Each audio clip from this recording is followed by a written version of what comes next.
আসসালামু আলাইকুম দর্শক, কী অবস্থা সবার? আশা করি আপনারা সবাই অনেক ভালো আছেন। ওয়েলকাম টু নাইট স্টোরি 11 এই ইউটিউব চ্যানেলটিতে। আপনারা জানেন সাধারণত আমরা বিভিন্ন ধরনের ভৌতিক ঘটনা, বিভিন্ন ধরনের ঘটনা আপনাদের মাঝে উপস্থাপন করে থাকি এবং সেগুলো যদি সত্য ঘটনা আপনাদের মাঝে উপস্থাপন করে আপনাদেরকে বিনোদন দেওয়ার চেষ্টা করি।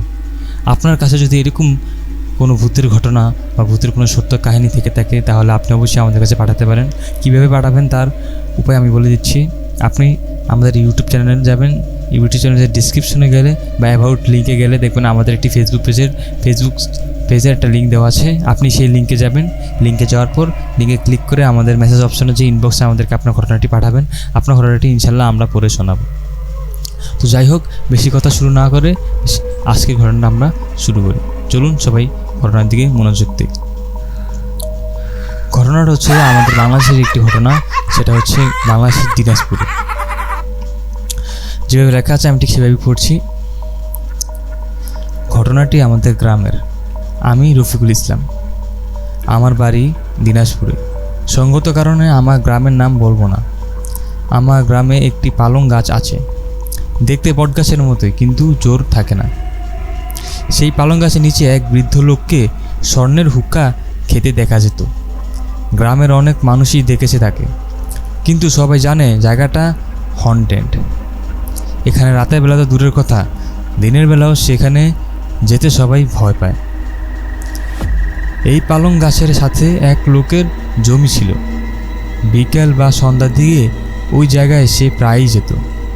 তো একদিন 3টা জিন তাকে 3টা টাকার হাড়ি দেখায়, বলে, তুমি যদি আমাদের দলে চলে আসো তাহলে তোমাকেও এই টাকাগুলো দেব। তো যথারীতিতে সেই ব্যক্তি টাকার লোভে হোক আর এমনি হোক রাজি হয়ে যায়। তো রাজি হওয়ার পরে তাকে আর জিনগুলো টাকা দেয় না, বিভিন্নভাবে আজ না কাল বলে ঘোরাতে থাকে। প্রায় 1 মাস লোকটাকে টাকা ছাড়া ঘোরাতে থাকে। তো লোকটা অবশেষে বিরক্ত হয়ে গ্রামের একজনের কাছে শেয়ার করে যে কিভাবে আমি এই টাকাগুলো আনবো, এবং একটা জিনিস বলে রাখি, লোকটা যখন জোর করে টাকার হারিয়ে আনতে যেত তখনই হাড়িগুলো মাটির নিচে তলিয়ে যেত। সে কোনো অবস্থাতেই টাকাগুলো আনতে পারতো না।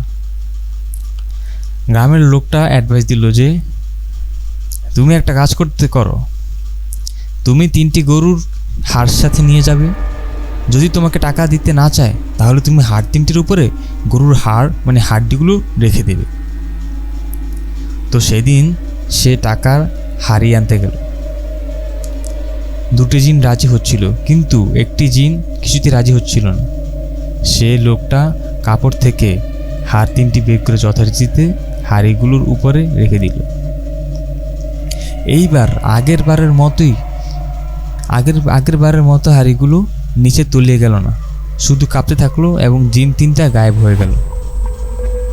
তো সে যথারীতি আরাম করে হাড়ি 3টি উঠিয়ে নিয়ে আসে এবং একটি ঝোপের ভিতরে লুকিয়ে রাখে এবং বাড়ি চলে যায়। এরপর রাতে তিনি সেখানে আসে এবং হাড়ি 3টি নিয়ে নিজের ঘরের খাটের নিচে পুঁতে রাখে এবং তার স্ত্রীকে বলে জায়গাটা সুন্দর করে ভরাট করে দাও যেন কেউ বুঝতে না পারে। এর পরের দিনে একটি ঘটনা ঘটে। সেই লোকটা কোনো কারণে পাগল হয়ে যায়। তখন গ্রামবাসীকে তার সুস্থতা করার জন্য একটি হুজুর নিয়ে আসে। তো সেই হুজুর একটা বিশেষত্ব যে তার ছিল তার 2টি স্ত্রী, মানে সেই হুজুরের দুটি স্ত্রী ছিল। একটি স্ত্রী ছিল মানুষ আর একটি স্ত্রী ছিল জিনেদের মেয়ে। যথারীতি সেই হুজুর চলে আসে, এসে একটি বালতি নেয়, মানে বালতিতে পানি ভর্তি ছিল আর কি। সেই বালতিতে কিছু পানি নেয় এবং গ্রাম থেকে একজন লোক নেয়। সেই লোকের ভালো করে চোখ বেঁধে বলে সেই পানিতে তাকাও। লোকটি চোখ বাঁধা অবস্থায় পানিতে তাকায় আর তিনি সব দেখতে থাকে এবং সব বলে দেয় যে কী ঘটেছিল। তারপরে সেই হুজুর বলে, আপনারা কি কেউ টাকা এনেছেন জিনের কাছ থেকে? তখন তার স্ত্রী বলে যে আমরা টাকা আনিনি, অর্থাৎ সে অস্বীকার করে। তখন গ্রামবাসী মনে করে হয়তো হুজুরটা মিথ্যা বলছে। তো যাই হোক, তখন হুজুর বলে আপনারা যদি আমাকে বিশ্বাস না করেন তাহলে আপনারা 10 জন আসেন। আপনারা যদি এই বালতিটা উঁচা করে রাখতে পারেন তাহলে বুঝবেন আমি মিথ্যা বলছি। তো যথারীতি 10 জন আসে, বালতিটির ভিতরে বাঁশে ঢুকিয়ে 10 জন উঠানোর চেষ্টা করে, কিন্তু উঠতে পারে না। তখন হুজুর বলে, আমি সেই জিনগুলোকে ধরতে চেষ্টা করেছি, হয়তো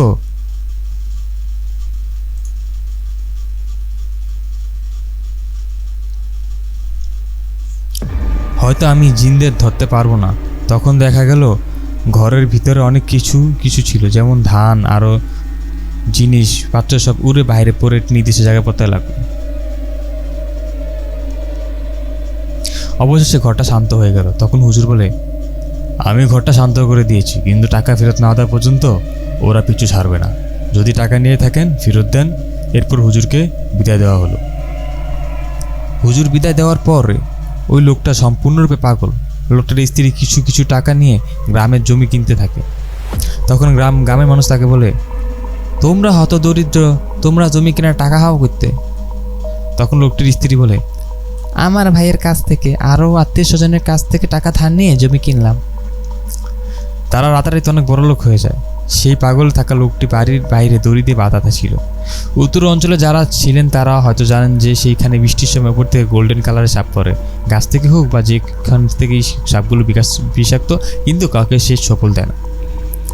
সেই লোকটা যখন বাধা ছিল তখন একটি সাপ উপর থেকে পড়েছিল। সেই লোকটা তখন বাঁধন ছিঁড়ে গিয়ে দৌড় দিয়ে একটি সাপের মাথা ছিঁড়ে পুরোটি খেয়ে ফেলে। এর 1 সপ্তাহ পরে লোকটি মারা যায়।